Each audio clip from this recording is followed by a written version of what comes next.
Barakatah Yahweh, Bahashem Yahushai, Bahashem, Racha Kodash. Welcome to another live lesson. The name of this one is, and cause that as many as would not worship the image of the beast should be killed. Pretty much this is the direct quote from Revelation 13 and 15, which Lord's what we're going to get into. And pretty much, this is based off of the speech that the Vice President J.D. Vance gave in Munich, addressing pretty much the whole European body, these different nations, including Germany. And pretty much, I listened to the speech. This particular speech here was like 19 minutes, about 19 minutes long, because you had the introduction at the beginning. And pretty much the whole time he was speaking, he was pretty much cursing out all these different European countries for not upholding the values of democracy and free speech. Which as I was listening to it, to the average mind, it seems like he was pretty much bigging up and being the champion for the rights of the populace or the population of the people. But really, as you go deeper into it, he's really, defending democracy, the democracy of America, because that's pretty much what it boils down to, because America has been an influence on the world through their democratic system and through their Americanization, as you will, and the sharing of the beliefs and principles of America worldwide, and they want everybody to accept that, and that's a part of their democracy. You had a meme years ago with a big bomber plane dropping bombs, and somebody put a meme on it, and it said, if you don't come to democracy, democracy will come to you.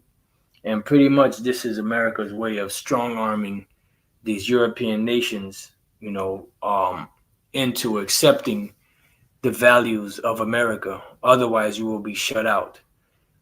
Let's go real quick to the book of Daniel. I want to share this precept with you for those of you who may not know. This is the book of Daniel, chapter 7. And Daniel chapter 7, in this particular verse we're dealing with, is which is the fourth beast, is dealing with the ancient Roman Empire, as well as it extends today into America. When you understand the breakdown of Daniel the 7th chapter.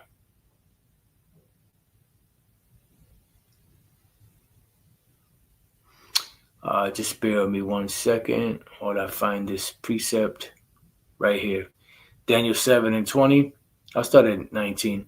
Then I would know the truth of the fourth beast. And when you go through the four beasts, you had the Assyrio-Babylonian Empire, you had the Medo-Persian Empire, you had the Greek Empire, and then you had the Roman Empire. All right, the fourth beast would be the Roman Empire. And America is an extension of the ancient Roman Empire. That's why they hold a lot, or the majority, or if not most, of the principles and laws and regulations of ancient Rome. It says which was diverse from all the others because of the way that they would set up their leaders, exceeding dreadful, right, because of their military, whose teeth were of iron. That's dealing with their weaponry, their military, and his nails of brass, same thing, which devoured, and that's exactly what they do, devoured, break in pieces. So if you don't come to democracy, democracy will come to you by force. Because one of the main thing that Esau was blessed with was the sword. And that's how they've been able to conquer the world and maintain that iron grip on the world. And stamp the residue with his feet, because the residue with his feet mean that they make sure that all of these nations follow behind the ways of the ancient Romans, just like they do with America. And there was another point that just escaped me. Lord's willing to come back. And stamp the residue with his feet. If it comes back, I'll bring it up. It says, but this is the main point down here. And of the 10 horns that were in his head, the 10 horns represent the EU, or the European Union. Used to be the EEC, the European Economic Community. All right. It says, and Elder Pastor did a video on this, a couple of days ago, I think it was, with that whole speech, and he mentioned it in his lesson. It says, and of the other which came up, right? So it says, and of the 10 horns that were in his head, which is the European Union, and of the other which came up, and the other that came up is America. And before whom 3 fell, because the three that fell, when you look at the history of America, were the British, the Spanish, and the French, which had a stronghold of America. And that's why America is broken up into 3 parts. You have English speaking or sounding names for these different cities and towns, and then you had French sounding ones and Spanish sounding ones. Even of that horn that had eyes and a mouth that spake very great things. And this, in this case, you have Trump that talks a lot of shit, but then you're in the case of America, right? J.D. Vance, the vice president, J.D. Vance was a representative, or is a representative of America, and he brought to that meeting in Europe, the American values. So he represented America in that speech, and that's a mouth that spake very great things, because pretty much what they were doing is they were scolding, these European nations for not, so-called upholding the principal values of democracy. And that's exactly what it is, and it's you either, get in line with the American way, or you get moved out of the way. And this is the other point. Whose look was more stout than his fellows, right? He looks down on these different nations, European nations, should I say, which are there is allies. And that's why those allies are going to turn against America and eventually destroy this place. When you look up this word stout, right? Stout, the word is Rob, which is exalted. Stout. Great, great, great Captain Chief. All right. Captain Chief, great Lord Master. And this makes me think of Revelation 17, where it speaks about that great city which reigneth over the earth. Matter of fact, let's get that real quick. So America looks down upon these European nations, which are allies, and they're supposed to all have equal say in what they, believe in. They set up the European Union as an economic basis, and pretty much the European Union along with America, right? They're supposed to all make, like in NATO, including NATO, they're all supposed to make decisions that are, beneficial for all. And if they're not beneficial to America, it won't go in place. If it's beneficial to America and not beneficial to the European nations, it'll still go in place, because America is the one really calling the shots, even though they'll say that everybody has the equal say in matters or in decisions. So Revelation 17:18, and the woman, which is that harlot, which is America, which is Babylon the Great. It's not talking about an actual woman. It's a metaphor or symbolically speaking of a place, which is America. And the woman, which thou sawest, is that great city. America is a great city. And some people will say, well, how can America be a great city when it's a country? Well, a city is as big as its citizens. Anywhere you're born in America, you're known as an American citizen or U.S. citizen.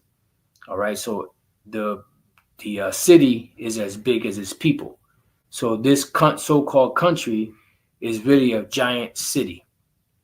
And all of the people of America, no matter where they're born, whether they're born in Maine, whether they're born in California, whether they're born in Washington, or whether they're born in Florida or anywhere in between, they're all U.S. citizens. So this great city, the woman is a great city, which letting you know that it wasn't talking about an actual woman. It's talking about a place which reigneth over the kings of the earth. And America has the sway over all of the earth and these, and the decision making of these nations, especially the European nations.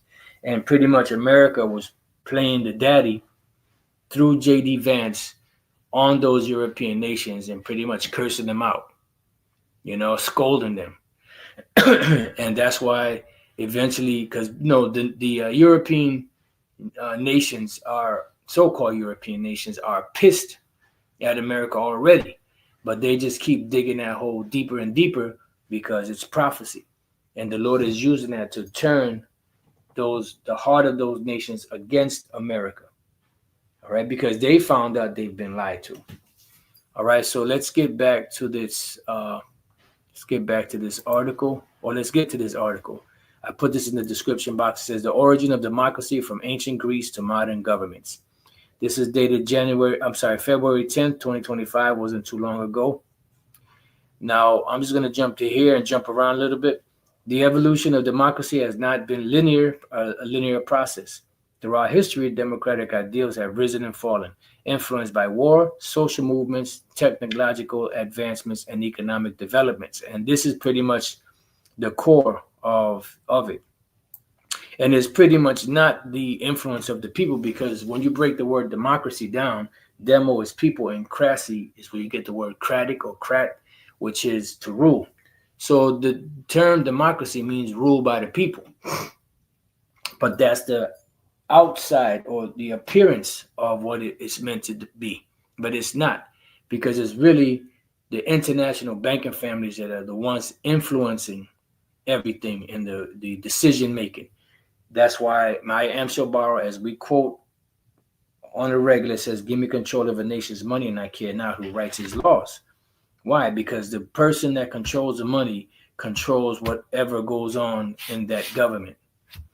All right, and it's influenced by war, social movements, technological advancements, and you see it today, even today. The greatest advancement of technology ever in the history, and economic developments, because everything falls back to the economy. It says, while some societies have embraced democracy wholeheartedly, others have struggled with its implementation or have seen it eroded by authoritarian tendencies, right, like America. Despite these challenges, democracy continues to be a guiding principle for governance in many parts of the world today, demonstrating its resilience and universal appeal. Why? Because it's a method used for prophecy. Okay, so ancient Greece is where it came from. And if you know anything, ancient Greece, the timeline, which is they said the 5th century, which is 500 BC. If you go BC, it's backwards. If you go AD, right, or the Common Era, it goes forward. So in other words, in the AD era or the Common Era, if you say the 12th century, they're speaking about the 1100s. In BC terms, if you say the 5th century BC, you're talking about the 500s. All right, beginning with like 599 all the way down to 501 or 500. Okay, so it's backwards. It's a little confusing, but if you look into it, you'll get it. So it says the origins of democracy can be traced back to ancient Greece, and this particular form of democracy, the right way of doing democracy, goes back to the Japhites, the dark-skinned Japhites of so-called Europe. All right, because in the 4th century or 5th century, you had Japhites that were actually in charge. When you go back to the Etruscans, right, the Etruscans were Japhetic people, brown-skinned people who were conquered by the Edomites that call themselves Romans today. All right. And they had a set of rules and regulations. They had a monarchy, which America, let's start with ancient Rome, pretty much stole from them. They just took over their country and pretty much took over their laws and took over that's what Esau does. All right. It says the origins of democracy can be traced back